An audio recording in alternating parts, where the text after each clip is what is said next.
Hey, ¿qué tal amigos? Yo soy Becken Salazar y quiero mostrarles cómo suena el nuevo IR de la Gibson J45 de Tone Lab.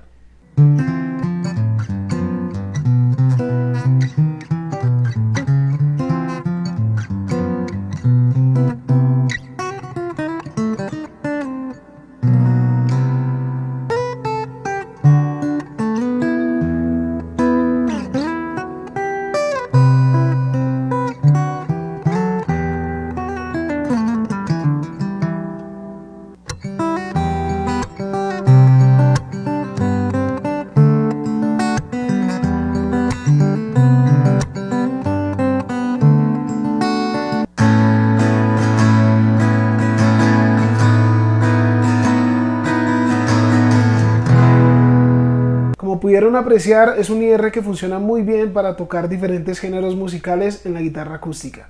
Así que si quieres mejorar tu sonido, recuerda adquirir estos IRs y muchos más aquí en Tone Lab.